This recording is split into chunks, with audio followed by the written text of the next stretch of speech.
Hey y'all, Rick Fearless, Strokers Dallas, Strokers Ice House, Punch Wally Garage, and Fearless Services. Good morning. How you doing? You alright? Today is, hold on there, Jack. Get over there. Yeah. Saturday, January 13th, 2023, year of our Lord. Season number 2, show number 13. Today we will cover Jerry Van Dyke, Parallel, Griffs, and True Love. Not love, love. Let's get going. In My Life, the 366 Project. The Mr. Peabody Wayback Machine goes back to 1968. When my brother and I were kids, in those days, I'm going to say the 60s, you didn't go out to eat very often. You know how it is now. You go out to eat quite a bit probably, or you do takeout or whatever. In those days, Mom cooked every night. The only time you went out to eat was sometimes on your birthday or a special occasion. I know we used to go out to eat on my mom's birthday because she didn't want to cook. But there weren't fast food places like they are now. I remember in Irving, Texas, not far from where I live now, about a mile, they opened up a McDonald's, and down on Irving Boulevard they had a Griffs, and they were, fast food hamburgers. I don't even know if we called them fast food back then. So you would, say it was Mom's birthday. You didn't eat fast food on those deals. On those deals, there were 2 main restaurants that my mom and Pop liked to eat at.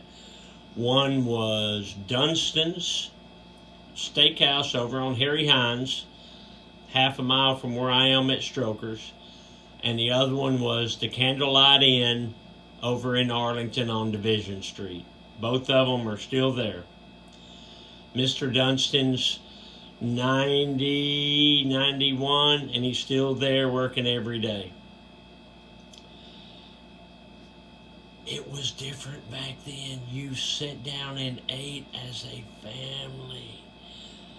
I don't ever remember going to McDonald's or Griffs and sitting down and eating as a family. I remember a few times, if Pop was out of town working or hunting or fishing, sometimes, we would go to the movies and Mom would pick us up and say, let's go by Griffs and get some hamburgers. And we'd usually get a sack full of burgers and fries and take them home and eat them. But I don't ever remember going in the fast food joint as a family and eating. Very seldom did you ever eat anywhere but home. I'm for bringing that back. Let's check that truck. Check that truck, you big old...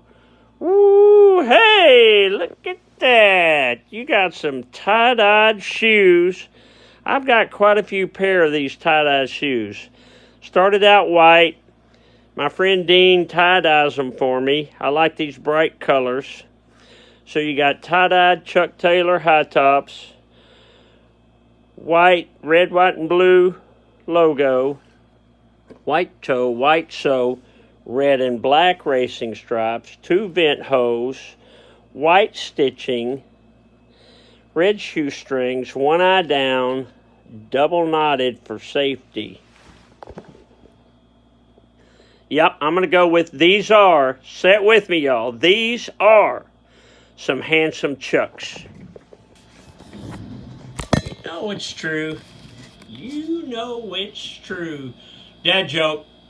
You know, parallel lines have so much in common, it's a shame they'll never meet. Southern slang, might could. Remember saying that? Might could. You want to go to the movie on Tuesday? Tuesday? I mean Saturday. Oh, might could. Might could means maybe. Yogiism. Nobody goes there these days. It's too crowded. That yogi was a smart guy. Nobody goes there these days. It's too crowded. Okay, I guess somebody's going there.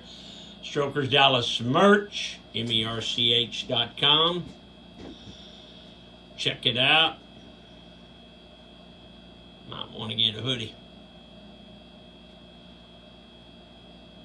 Get off the couch, a motivational minute.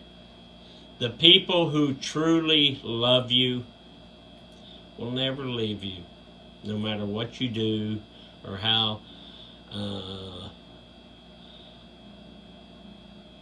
things turn out. The people that truly love you will always love you. You can give them 100 reasons to give up, but they will give you 100 reasons to hold on. So what that means is that kind of love is hard to find, but it's there.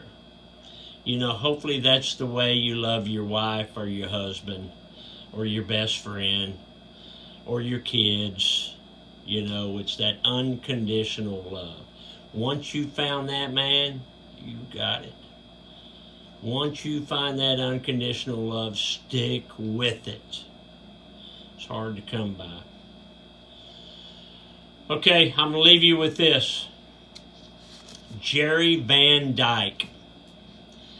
He was in a show called My Mother the Car. This was in 65, 66. They did one season, and he was car hunting for a second car for his family, and he finds this beat-up 1928 Porter touring car. That's what it's supposed to be. He heard his deceased mother's voice coming from the car. So he gets in the car, and through the radio, his deceased mother was talking to him. He had to buy that car. He bought it, took it, and got it remodeled, made it into a nice car, and then a collector was trying to buy that car. Full restoration on it. But he would go out in the garage, and his mother would talk to him through the radio on that car, so he couldn't get rid of it. And there was a pesky collector always trying to buy that car from him. In 2002, that was voted the second worst TV show of all time. And I forget what they voted the worst one as. But I remember watching it. Did you even know Dick Van Dyke had a brother named Jerry Van Dyke? He's pretty good, pretty funny. But that car was built by George Barris. He built a lot of movie cars, the Munster cars, a lot of those cars. And he built it out of a 1927 Model T touring car. And that, boys and girls, is the rest of the story.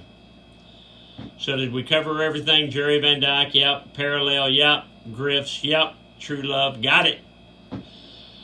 All right, Rick Fearless. Saturday, January 13th. It's going to be a 50-degree day, and then the bottom falls out for a few days. All right, got to go. Have a beautiful Saturday. Y'all come see me. It's going to be a great day to come see me. Love you.